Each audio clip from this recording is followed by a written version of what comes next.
that was I was very focused on being a part of the Skills USA National Leadership and Skills Conference, and that was very important.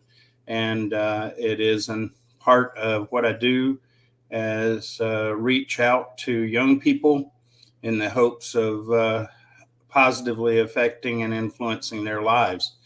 And I appreciate today that we're going to talk about kind of a tough subject and it could become a bit challenging. And one of the things, though, that I will uh, very much expect is that everyone will be respectful to each other. And if we have disagreement, disagree agreeably. And the topic we're going to be talking about is about good people doing nothing and the results. It comes from a saying attributed to Edmund Burke, and there are some that say that Edmund Burke did not say this, and that's okay because the original concept or principle actually is derived from the Old Testament. So the principle is still valid, just even if Edmund Burke was not the one quoting it.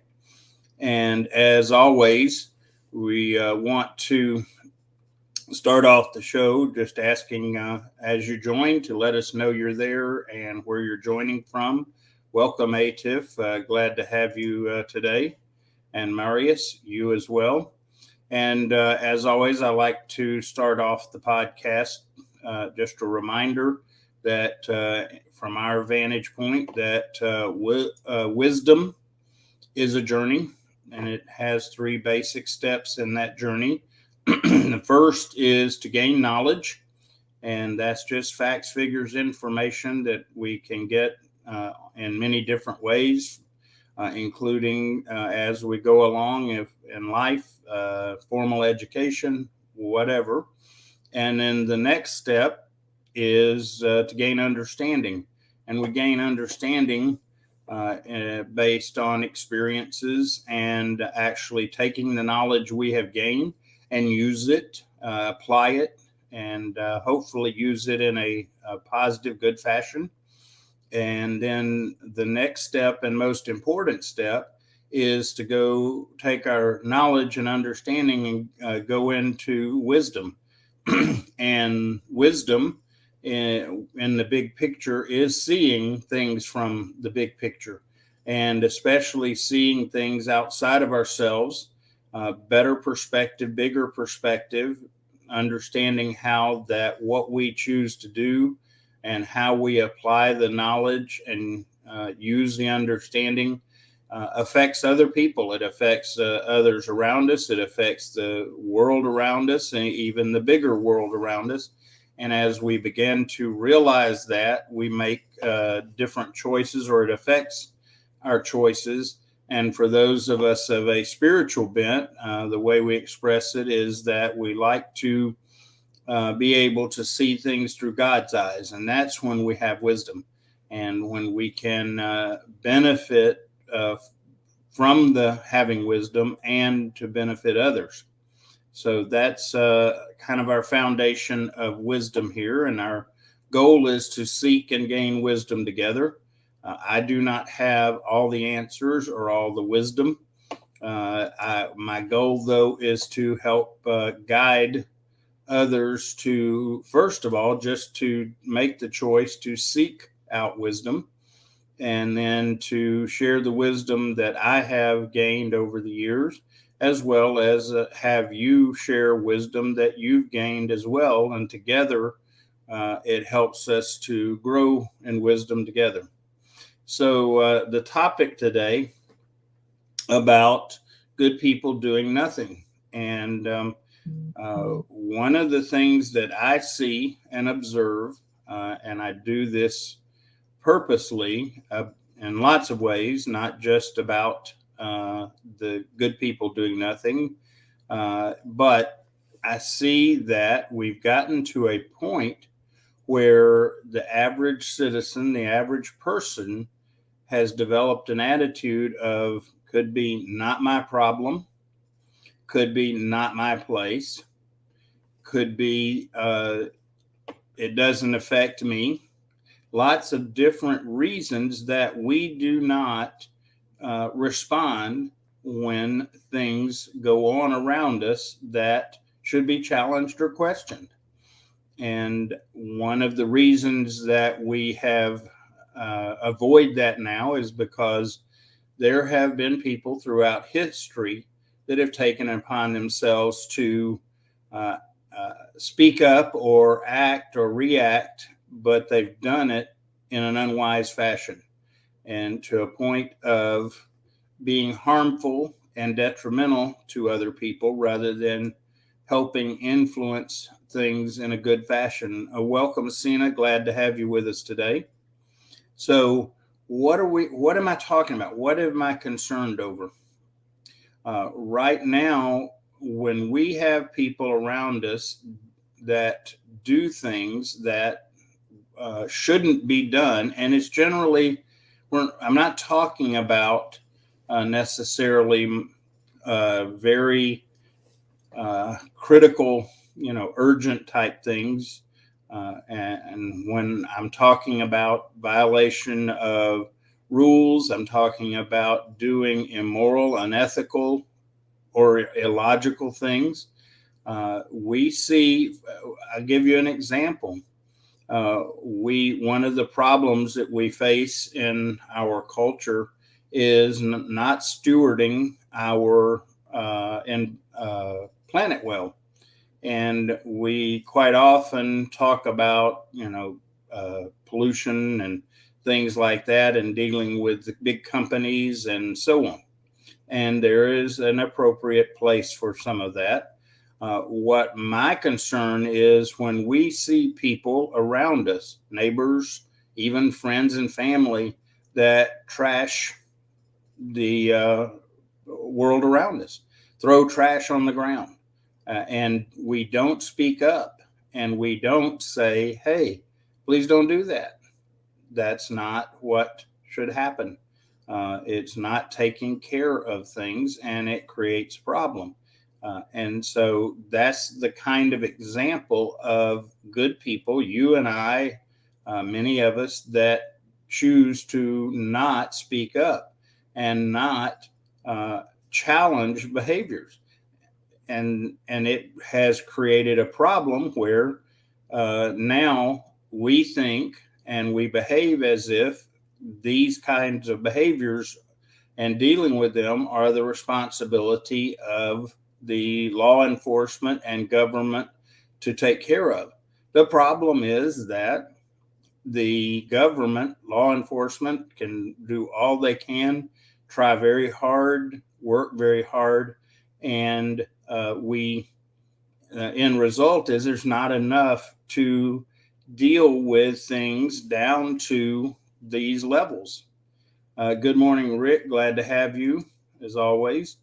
And so what happens is because we are unwilling to stand up and speak up, then those things go unchallenged. And I have observed, been around a lot of years at this point, and the behaviors continue to get worse. And the little behaviors go unchallenged, the more that the problems creep up and get worse to a point that eventually, and this is not an if, it is a when, this continues, it will get worse to a point of unchallenged behaviors, and the law enforcement and government entities, community entities will be unable to contain and control, and it will spiral eventually into anarchy. And unfortunately, in some ways, we're almost seeing some of that now in some of the current things going on. And yes, Richard, welcome, Richard. Glad to have you with us. And yes, you make a salient comment. It's a tricky thing to comment on the behavior of others, no doubt. It's a real challenge. And the key here, and I believe this is a real key for any of us, is our motivation and our execution of how we go about it, and timing. Part of it is that there are issues with all of those in terms of how it's been done in the past. There was a time in my life and growth that I assumed, and can go into more background detail on it, that it was my job to be one of those people that speak up all the time. And what I found out is that it's not just about saying something when we observe something that is done wrong or done unethically, immoral, however you want to phrase it, but also how we go about it and when is the right time. And that's why it is important to not just use a rule as a rule and say anybody that does anything against it or whatever, we need to immediately address it.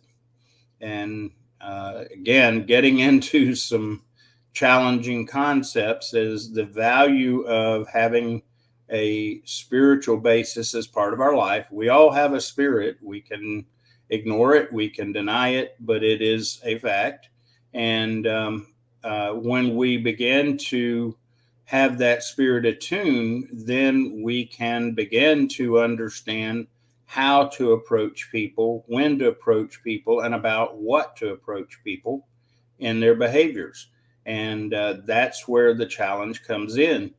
And the other is our motivation. The key that we've got to consider is whatever we do has to be done out of love. And it's not based on because somebody does something that somehow violates my rights and being selfish in approaching it, but rather approaching it because it's not good for the greater good of all. Plus, and the reality is that we have to make sure we understand that by approaching behaviors and speaking up or being an example can be a positive for the person involved. Because at the end of the day, these things, these behaviors, these attitudes are harmful, not just to everyone else, but to the person doing them. And sometimes they don't quite understand that is the case. Another example is just basic consideration and manners and how we treat each other. Coming to the defense of someone that is being, an example, is bullied. We don't.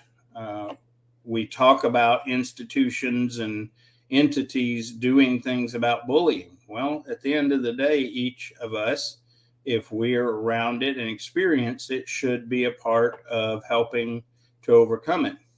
And that means standing up beside people that are being bullied. It may be somebody we don't know, or it may be somebody we know and are not even friends with, but that doesn't change the fact that they shouldn't be bullied. And the other obvious extreme is that we need wisdom in how we approach things so that we, as we approach other people and behaviors, are very careful not to approach it and do it in such a way that we become a bully. But the longer we go without taking a stand, and this is primarily in our own little world, where we go, what we do, who we interact with, and that becomes important. Another example of it is inappropriate language, bad manners, or inappropriate humor. When we involve ourselves or are around such things and they are inappropriate and we go along with it because we don't want to be uncomfortable or not challenged, then we've become part of the problem. This is where good people doing nothing shows up. When we see behaviors in and around our communities, and we see that people are doing things in our community that may not necessarily directly affect us, but are affecting our community, and the community has said that it is something we don't want. Well, until the people of the community stand up and say, no, we're not going to take it, and respond appropriately. Again, I'm not talking about vigilante behaviors. That's dangerous. That's not generally wise. When we stand up and we say, no, I'm not going to tolerate that, I'm not going to accept it, and either use our voice. Another one that's a big one that many of us forget to use is our influence by our behaviors. And when we can begin to, for example, again, a lot of this is small stuff, it seems, but the small stuff leads to big stuff. When we laugh along with other people, when a person criticizes or bullies or whatever another person other than the group, and we go along and laugh with it or whatever, we have now become a good person not doing something, and laughing at inappropriate jokes. We don't have to do that. We can choose not to. We don't even have to say anything. It doesn't have to be a corrective action necessarily. It can be the act of influence by not going along. Walk away. Separate yourself from that situation. If you don't want to address it and call it out, just walk away and not participate. That is a choice we have, and we want to not offend anybody by going along or whatever. Well, it's time that we've got to risk that if we're going to keep our culture and our communities from deteriorating. It's very unfortunate that we're at this point, but a lot of the reason we're at this point is for so long that so many has said, it's not my problem, it doesn't affect me, so I don't need to react or respond. I just go along and try not to get hurt in the process. And the hurt I'm speaking of is not necessarily physical hurt, but getting laughed at ourselves or ridiculed, whatever.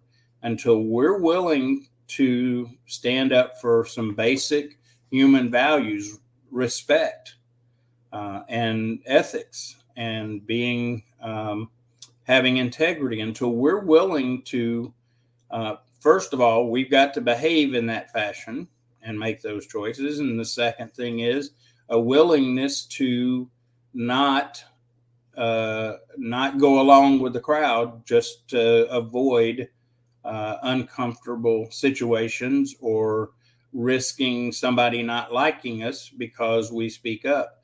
It's what has been a great factor in the deterioration of our community and our basic respect for one another and so on.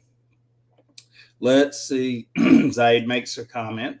Said part of not doing anything is fear of retaliation on the person that took the stance. That's the case, might be at work or community. I understand. I agree. There is a risk. But what we've got to do in order to change things and to indicate or for us to be able to see the value of this principle is to risk that. And part of it is we have become to a point where we are so comfortable and afraid of not speaking up that it drives us. And one of the things that we've got to develop and determine is what are the core values and principles that we see and feel enough that we're willing to risk uh, becoming a target. It's a problem, but I can guarantee you that the longer we avoid making those choices and taking those risks, it's going to get worse. Without a doubt, it's going to get worse. And we're going to see basic human decency deteriorate. And we got to begin to be uh, willing to take those stands. And so let's see, Rick makes comments, says, we run the risk of having our freedoms taken away if we don't speak up. That's true. If we're not willing to speak up, then there's a good possibility that what will happen is additional restrictiveness via laws and ordinances and so on will actually then take away the rights and freedoms of everybody. And that's all part of the challenge. Again, we are looking to government, we're looking to law enforcement to take care of things that we as a community, as an individual, should be addressing. And the more we do that, the more or the less restrictive that we have to have laws to deal with minutia. We need the basic laws to protect our well-being and to protect from other big problems, no doubt about it. But when we don't speak up, and as Rick has indicated, then the response is more and more laws related to our day-to-day behaviors. And the more that happens, the less freedoms we all have.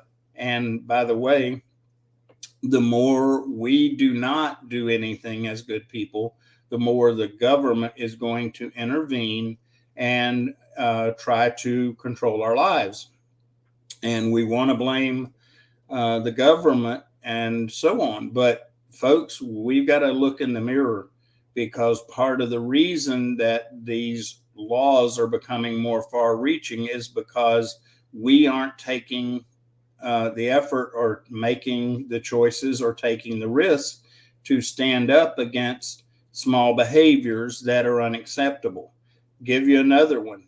And this is something that any of you know me know that I struggle with my patience with driving, with drivers. And for example, if you watch now, people don't stop for stop signs. And the law hasn't changed. There's the stop signs still mean everybody stops. Yet we don't do it ourselves, and we don't hold others to that behavior. And there's ways to do it without risking harm to ourselves. And one of the biggest ones is to be an example ourselves. And I know I drive people crazy sometimes, because when I come to a stop sign, I don't care if there's no cars around anywhere, and it would be real easy to rationalize that, well, it's okay, nobody's around. For my convenience, I'm not going to stop. I'm just going to slide along. The problem is, if we keep doing that, first of all, we develop a habit of doing it. Second of all, when others see us doing it, we have then become a part of the problem because we're setting a bad example. And these are all the types of things where we as people can do the good thing. In this example, stop at the stop sign always. And as a result of that example, if nothing else, if there are people behind us, for example, approaching the same stop sign, and I've observed this for myself, if we actually stop ourselves and behave appropriately, others will do likewise more times than not. Let's see. Marius has a comment. I find that being courageous is contagious. When you stand for the right thing, others have more courage to stand up with you. Oh, that's so critical too. There is a problem that we currently have in our society, and it's a lack of moral courage, a lack of willingness to risk being ostracized or being thought poorly of or even spoken poorly of by taking a stand in uh, things going on. And the more that those of us that know this and those of us that have the moral courage to stand up do so, it will encourage others as well. Because quite often, the reason we don't do something is we feel like we're the only one. And when we decide to be that one, then others go, okay, I'm not the only one, so I will also stand up. And that's, by the way, part of being a leader, starting with being a leader of ourselves. And the more we do that, the more the benefit to our community. That community could be in our neighborhood, that community could be in our town, that community could be at work, is a number of settings. And until we're willing to demonstrate the moral courage to stand up and be an example first, and then when and where appropriate, even speaking up in regards to behaviors that don't need to be happening and that create problems for our community. And when we don't do that, bad things get worse. And that's the point of that whole saying. And that is the principle involved. And it is a true principle.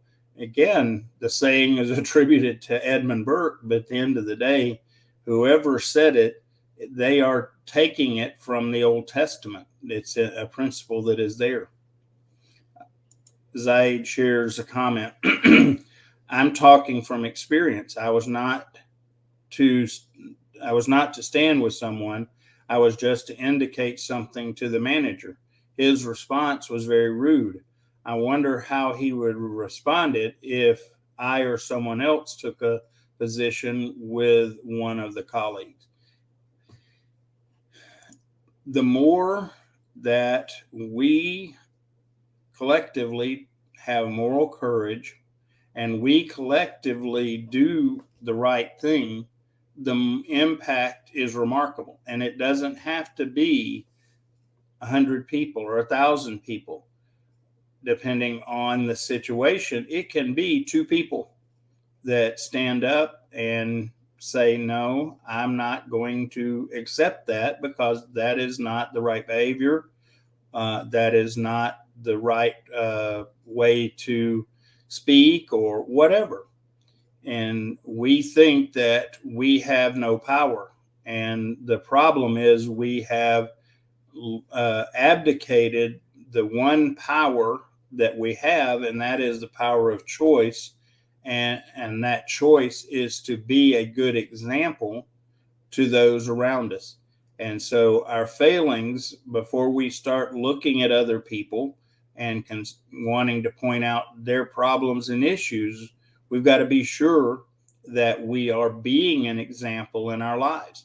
And what's really interesting is with this principle, the doing the good thing first has to start with us. And as we look and consider doing good things, we have to be willing to be an example of those good things. And quite often, just by being an example of the good things that need to happen, then we never have to say a word, or we never have to take specific action towards other people. Our own example, our own behaviors will influence and affect the situations, especially ongoing situation.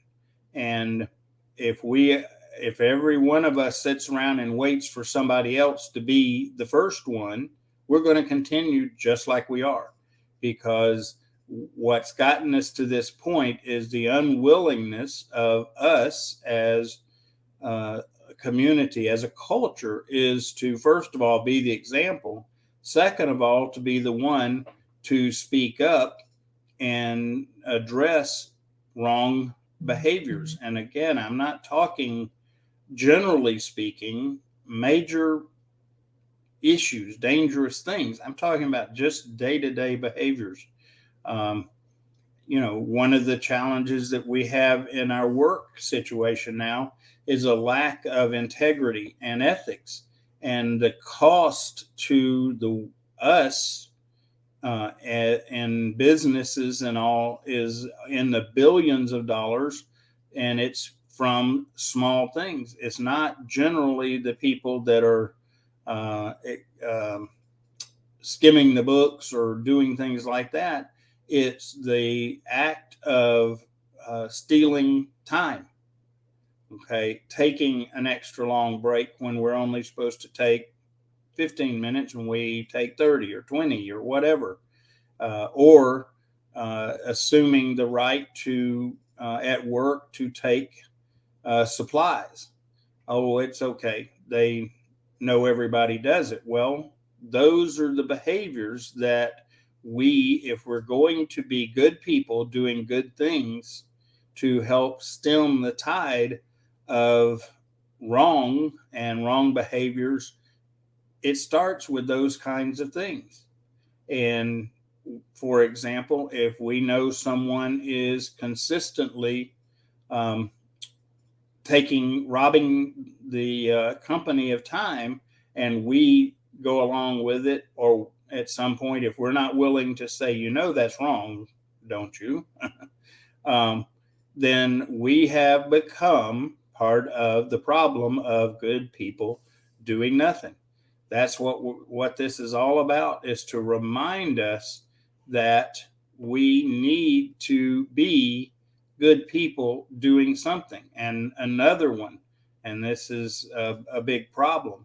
I am amazed at, and this is for the U.S. audience, that we in the U.S. have the option to have influence over our political process by using a vote.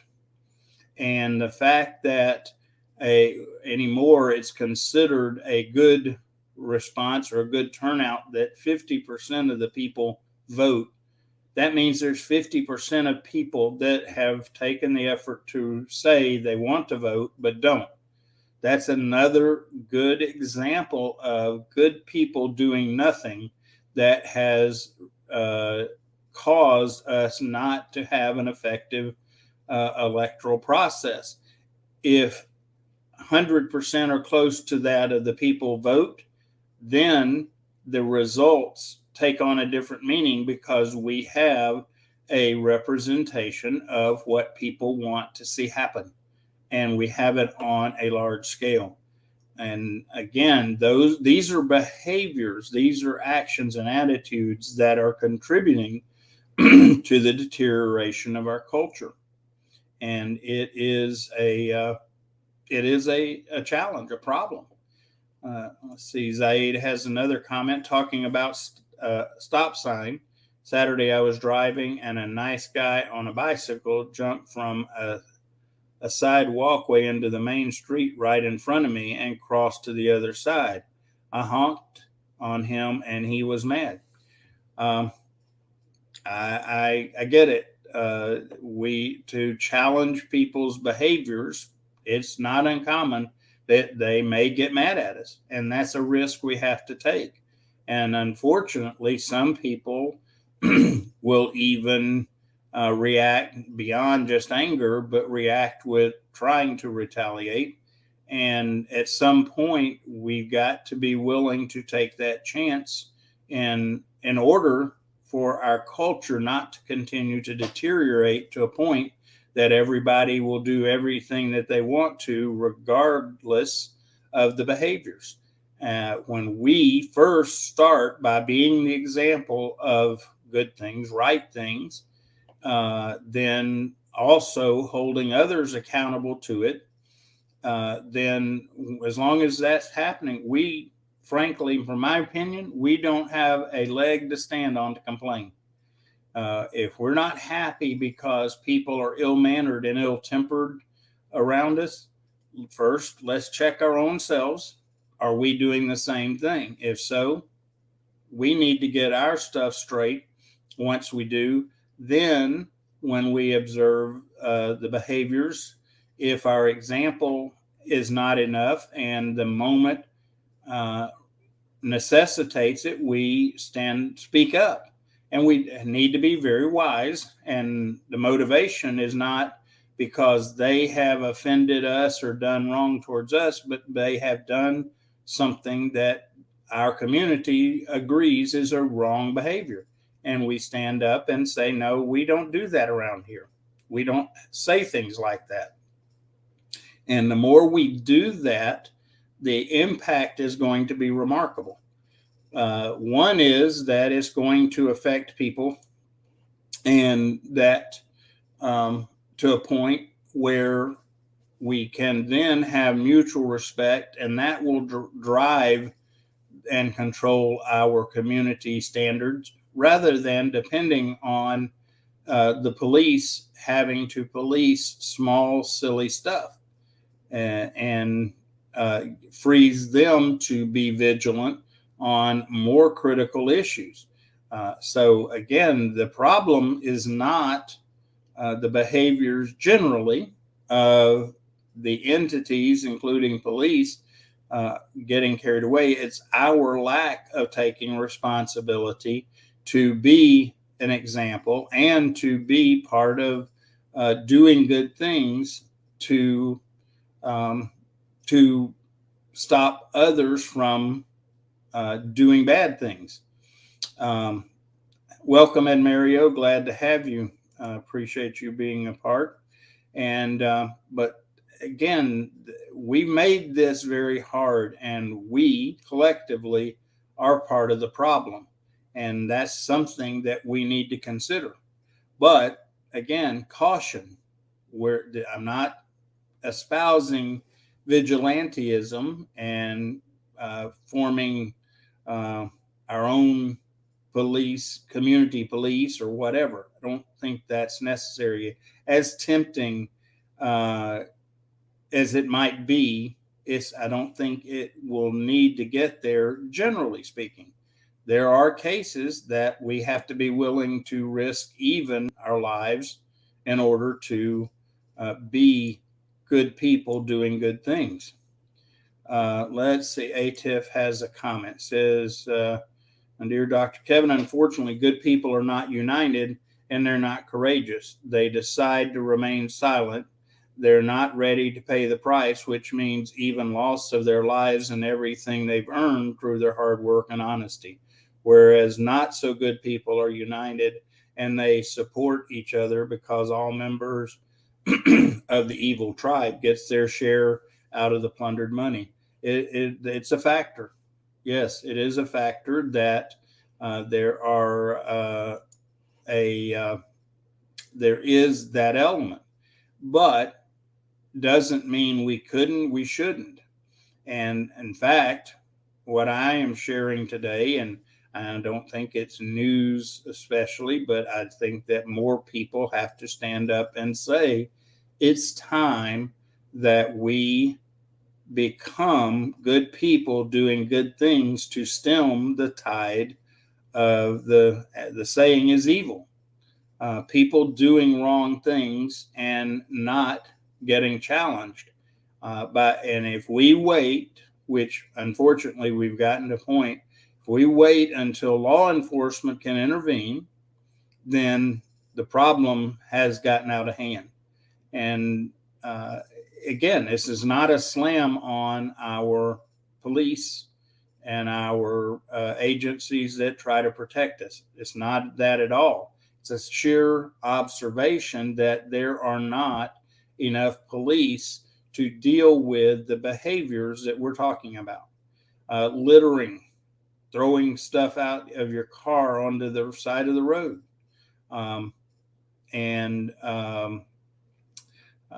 always wanting other people to take care of whatever the problem is. If we're going to be a part of the community, we've got to be a part of the community. We've got to be willing to take those risks. And I'll give you an example. of having to be willing to take the risk. When I was teaching, one of my duties as a teacher, we called it doing campus duty during part of our planning time. And this particular school that I was teaching at was originally a college campus, so it was open, didn't have one big building that contained all the classrooms and so on. So my job was to be out on campus and to basically enforce rules that had been established by community of the school on campus. And there was a young man on campus, student, that was behaving incorrectly or inappropriately. Now, give you a little understanding of the situation. This young man was towered over me and could have easily pounded me into the ground. And by the time anyone else could intervene, the damage would be done. But I knew, first of all, that that was my responsibility to speak up to this young man. Second of all, it was morally the right thing to do, ethically the right thing to do. So I went over to this young man, spoke to him, challenged his behavior, and this young man started to get into my physical space and personal space, and in a threatening way. And I simply looked at this young man and I told him that his behavior needs to stop, or there would be consequences. And that, oh, by the way, when I am given a situation where I am acting within my responsibility and I am going to do the right thing, that I am willing to go so far as to lay down my life for the right thing. And I asked him the question, was he willing to do the same thing? And when I did that, he backed away and he complied with the behavior. No threats, no challenges, just stating the facts as they are. And I did take a risk. This young man, like I said, big fella, he could have just pounded me into dust, but didn't matter. I had to do what I had to do because not only was it my responsibility, but it was the right thing. Those are the kind of choices that we are going to have to learn to make if we're going to impact the culture around us and get to a point where we are not expecting everyone else to do it, but we're willing to stand up and risk whatever it takes to be the standard against such behaviors. And when the more that each of us choose to do that, then the more others will follow along and do the same, and to a point that the impact will happen. A willingness, for example, and this is a one that happens and that we can do, is a willingness when we observe illegal behavior that is potentially dangerous or harmful, such as I don't know about other people's cities or whatever. We have a problem around here. We have people that take it upon themselves to use our roadways as racetracks, and our unwillingness to get involved and call law enforcement and report it and so on is created a situation where we have people using our highways as racetracks on a regular basis, and it's getting worse. And it's because no one will stand up and take the time to report it. And again, examples of good people doing nothing that cause, as the saying goes, evil to abound. And it's something that those of us that are concerned, that do have moral courage, have to choose to be willing to stand up, to be potentially ridiculed because we don't go along with the behaviors. We don't laugh at the inappropriate jokes. We don't tolerate the inappropriate language in our midst. And either we exit, or more importantly, I say at moments, again, when appropriate, where appropriate, with wisdom and love, we speak up and say, I would appreciate it if you don't speak that way around me and my family.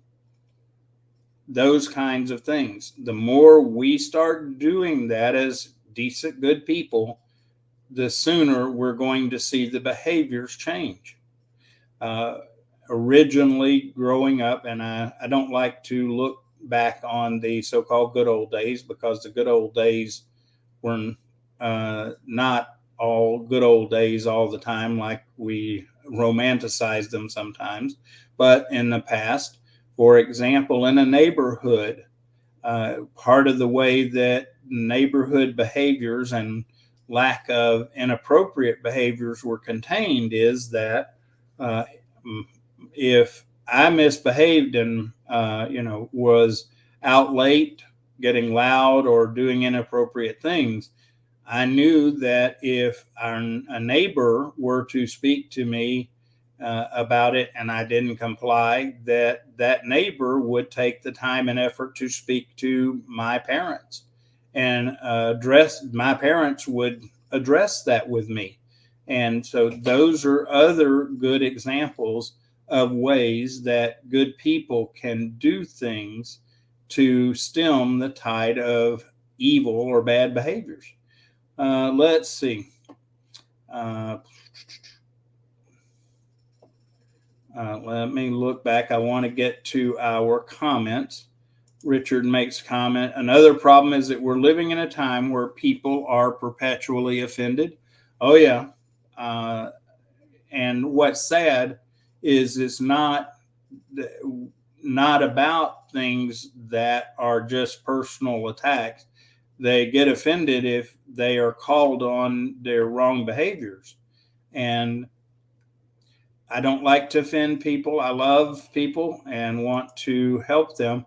And what I've had to realize is that love isn't always about not offending, because sometimes the greatest love we can show people is to let them know that their wrong behaviors are harmful, not only to me, but to them. So, yeah, I get it. Worried about offending people. Well, unfortunately, there are some people that by our example need to be offended a bit, or even by our actions. And it's a challenge.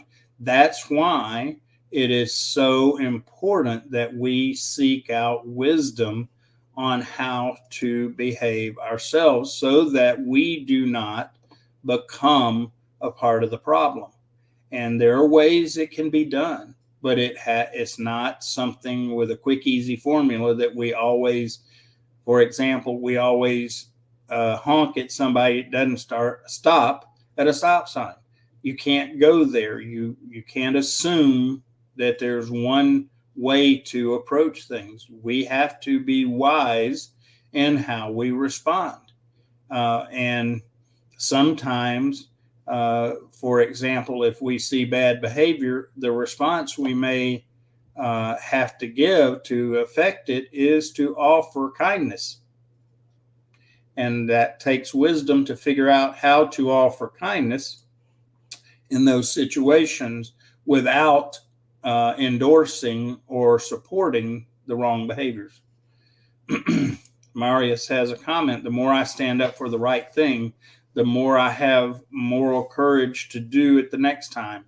I have to listen more to the Holy Spirit when He is telling me to stand up for someone or something, even if this goes against my self-interest.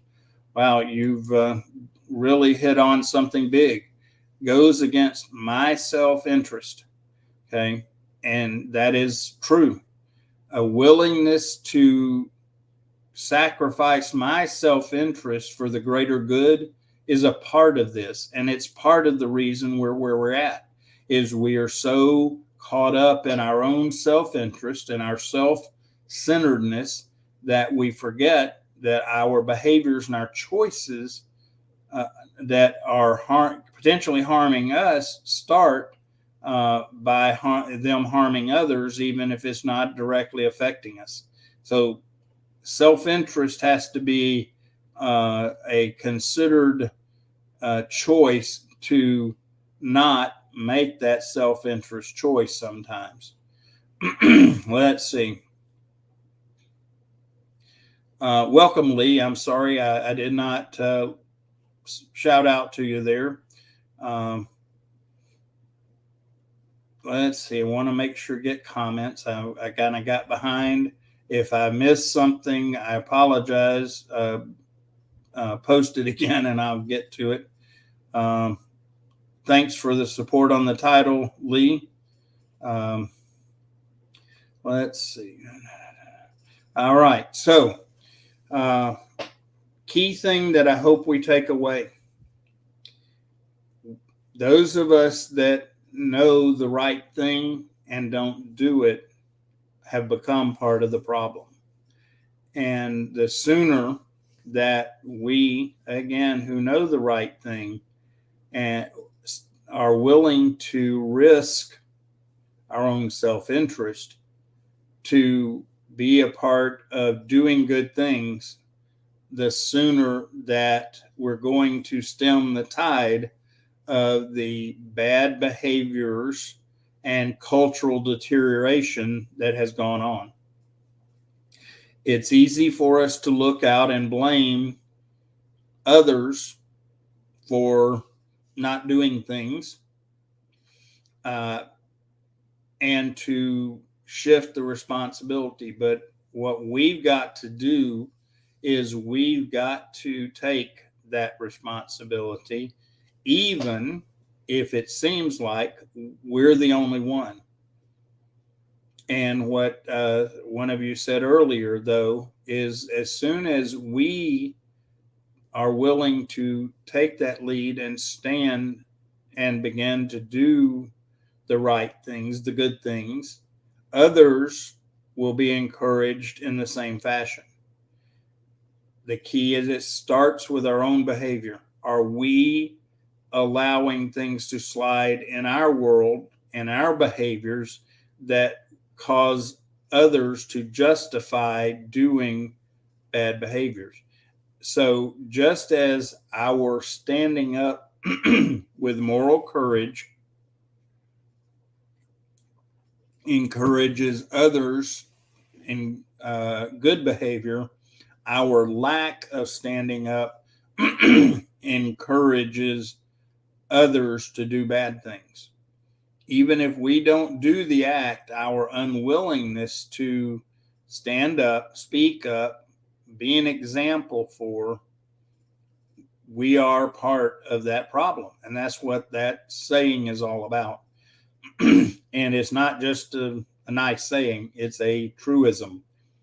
It is demonstrable that that it's true as we walk. Just look around you, and the more we are willing to be the role model, to be the example, and even take effort to speak up and be wise about it and come from love, then we can certainly affect a change in the good way, in a good way. But initially, it's going to take a stand and the effort to stop the slide in a negative fashion. Once we begin to stem the tide of the negative effects, then we can start building forward towards actually bringing mutual respect, behaviors, manners, and things back to our culture by first making those choices. And if we continue to not take action, not speak up, welcome, Hawk, glad to have you, then we carry the responsibility for the problem.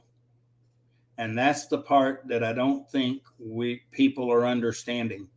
that when we just try to be neutral and ignore, we are part of the problem. That's what that saying is telling us.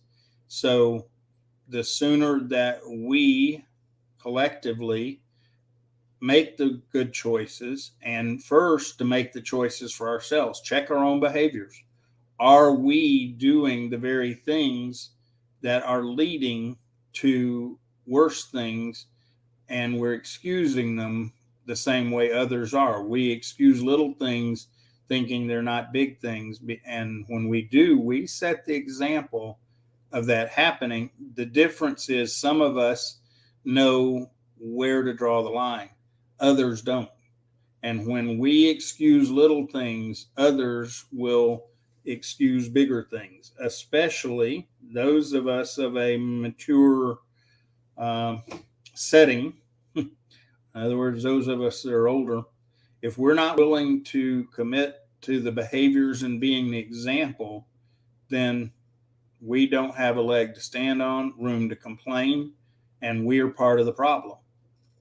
And so those of us that know how to draw the lines and be the example we need to be doing that. And I encourage anyone that considers themselves a wisdom seeker to really seek wisdom on this. How can you and I, as an individual, it's not going to start collectively, it's going to start individually, have the moral courage to do right things so that we can stem the tide of these behaviors. Let's see. Richard has a question, comment, peace, just plain peace. Is that too much to ask?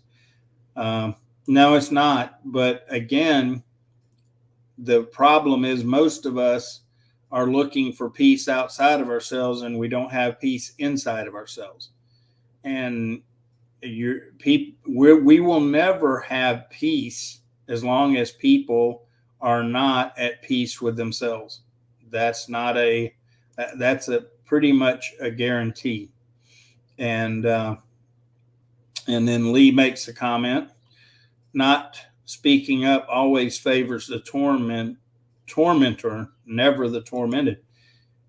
We choose not to respond out of fear of retaliation or harm. What we've got to understand is the retaliation and harm is going to happen whether we risk it or not. And therefore, it is not such a great risk to say, okay, I'm going to risk being attacked verbally or physically, because if I don't risk it, I'm going to be attacked verbally or physically because of the unwillingness to speak up and be a part of the solution. Let's see. Ed Mario makes comment: good guidance and help. These characteristics were pointed out by 98% of young professionals when asked about the main quality that a good leader should have. Guidance and help to achieve results are highly valued, as well as knowing how to listen and give feedback and create relationships of trust and collaboration. Those are part of some of the behaviors that need to occur, but they have to start with people that are willing to be examples as a leader, servant leader, to affect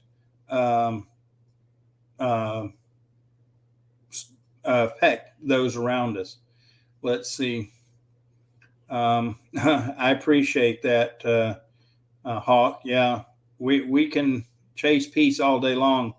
And if all we're looking for is lack of conflict around us, then we'll never have peace, even if we gain the lack of conflict around us, because peace starts inside before it ever occurs outside. Another comment from Ed Mario: flexibility and innovation, traditional management models, and pre-established rules are the two scenarios that most conflict with younger professionals, according to the survey. For 54% of them, rigid and hierarchical structures are a barrier. This is where the issue of time and control, permission for greater flexibility comes in.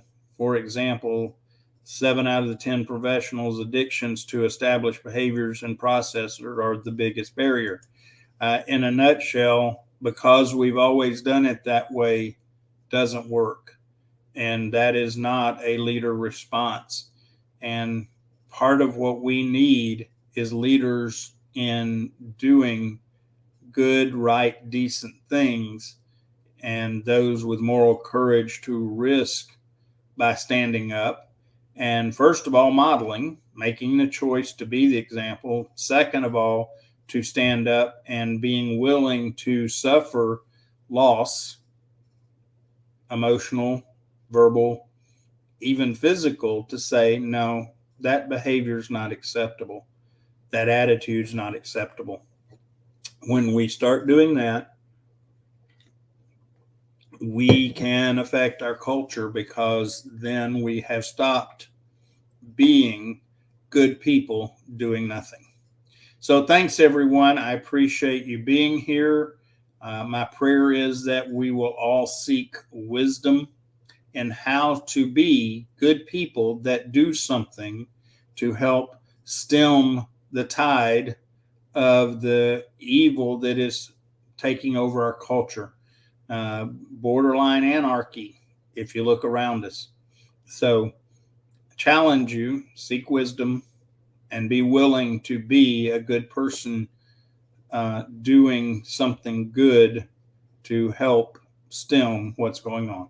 God bless everyone. Good to be back. I missed you guys last week, and look forward to being back regularly. Welcome, Kat. Thanks for being here. And we'll keep going forward to seek wisdoms together. God bless. Have an amazing week. Look forward to seeing you back on Monday. Thank you.